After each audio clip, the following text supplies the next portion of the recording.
Ashley carefully watched the orange tummy bird do the claw and hop trick over and over, and then out an earth squiggler would pop. She watched the orange tummy bird do this 3 times. It was time for Ashley to try. She swooped down, which nearly scared the orange tummy bird to death. When the medium-sized bird realized it could have died and didn't, it cautiously went back to its trick. Ashley tried to mimic the trick, but it was hard. She would hop, and the squiggler would crawl back down. It was very frustrating. The orange tummy bird watched this and pointed its beak to the ground. Ashley tried it again and kept her beak to the ground. It was a different shape, so she used her tongue to pinch it and successfully got the huge squiggler. She jumped with joy and ate it in one gulp. Her and the tiny orange bird did this for half an hour until their tummies were full. Ashley thanked the little bird for sharing her knowledge, and then took off to see what else she could find. It wasn't long before she found more animals in the back of a yard. Some sort of long-tailed bear was rummaging through a trash can in the backyard. It looked like a panda bear, and it was digging through the trash, so she decided to call it a trash panda. The trash panda finally got a lid off a can and had been there a long while. The contents spilled out, and the large creature was elated with its accomplishment of figuring out the puzzle. It went through the contents for a while, seeming to take a mental note, and then waddled off. Ashley looked around, and several other creatures had been watching also, as if they'd been waiting for this to happen. There was a jet black bird. It swooped down after a few moments and started playing with something that looked metallic. It would take the object, unfold it, inspect it, and set it aside. This was obviously some kind of extremely smart bird, the likes of which Ashley had never seen. It unfolded several of the objects, pinched them in its beak, and then flew off. Ashley thought that was really peculiar, but the black bird must have had some sort of plan. As Ashley was wondering what the blackbird must be making, she heard the sound of a bee. A big bee. It flew past Ashley so fast that she couldn't even see what it was. Ashley looked left and looked right, and she didn't see anything, but she heard it and felt it. She heard and felt it fly by again, twice this time. If this was a trick, Ashley sure didn't like it. She heard it again, and out of nowhere in front of her, a bird suddenly appeared. It was floating in the air and had no wings, and a huge pointy beak. Ashley looked at it, and the tiny hoverbird looked at Ashley, and they both blinked. Ashley imagined this bird must be burning so many calories and having a heart that beat so fast, it was probably starving itself to death by checking her out. It seemed to reach a similar conclusion, and as fast as it was there, it angled itself and then disappeared again. Ashley dialed into it now and watched it dart around the area, looking in and under and behind and around everything. Then it zipped and caught something and ate it. The action happened so fast, Ashley couldn't see what it had eaten. It plucked something right out of the air. Ashley watched closer this time and saw some insectoids buzzing around the same bin as the black bird had been collecting metallic objects from. The little hoverbird effortlessly plucked the tiny fat insects from the air. Ashley surmised this bin provided the materials for multiple creatures. A shadow passed overhead, and the hoverbird disappeared as fast as it had arrived. Next to the shadow, Ashley had seen a disgusting rodent walk to the bin. Ashley recognized these right away, as they tried to steal her food when she lived with the chickens. She hated them very much. They are extremely dirty, carried fleas, and lots of diseases. Ashley was always worried they would start a plague someday. The rodents were extremely dangerous because of their teeth and claws.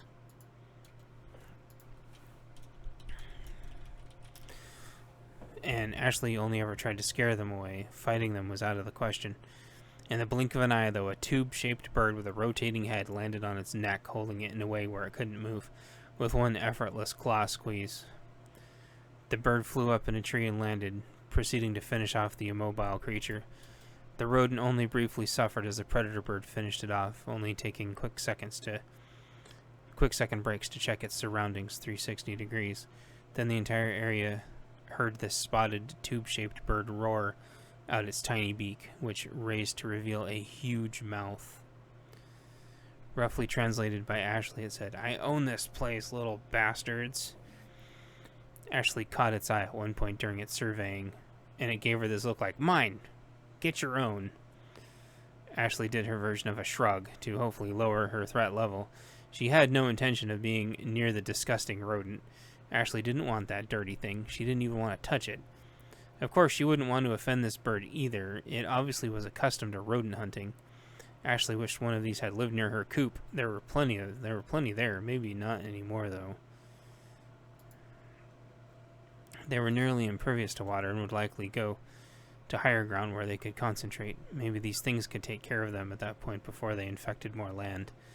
After a few moments, the tube-shaped bird, sure that its catch had expired, shoved the large rodent in its mouth and took off like this was a completely normal thing. Ashley was definitely impressed. It's a good thing this tubed bird didn't come after Ashley, because its approach kept its shadow behind you before it was too late. Ashley would remember that for future reference. This bird definitely was in charge when it came to close ground control. One less rodent, Ashley said, then subconsciously itched her tummy with one claw. She heard the train taking off with her sensitive ears. That was the cue to get back on the train, so that's what she did. Ashley popped back in the window they left open for her and flopped down into her special blanket nest they made for her. One of the guys brought her some seeds and put it in her nest. Ashley waited for them to sit back down, then started chomping down on her seeds. They continued on to their next spot. 13. Neat place. Somewhere further along afternoon, day 3. The train made another stop, and everyone got out to do more trading and offloading, so out Ashley went. The first thing she heard was something smacking into a tree rapid-fire style, so she decided to go check it out. She searched for a few minutes and discovered that a bird was ramming its face repeatedly into a tree. It seemed odd behavior for a bird, unless the bird maybe wasn't happy with life anymore. So Ashley decided to investigate closer to maybe dissuade this bird from its counterproductive behavior. Ashley got within distance to clearly see what was going on, but not quite interfere, and noticed the bird was ramming holes everywhere. This wasn't as weird as Ashley thought, because digging in wood is sort of like digging in earth. Ashley watched the bird for a few minutes, and eventually it pulled out a bug where it was poking holes and ate the bug. This made the bird satisfied, and it went away. Ashley thought this was pretty neat and tucked it away for later thought. She heard lots of different happy birds and decided to go investigate. Ashley soon found a little farm that everyone was delivering to and saw some of the people setting up to stay as if they lived there. She sat on the roof all day and watched the children play in this big play area they had, and the chickens happily eat in their huge range. People looked at her but didn't bug her, and all the other animals seemed great.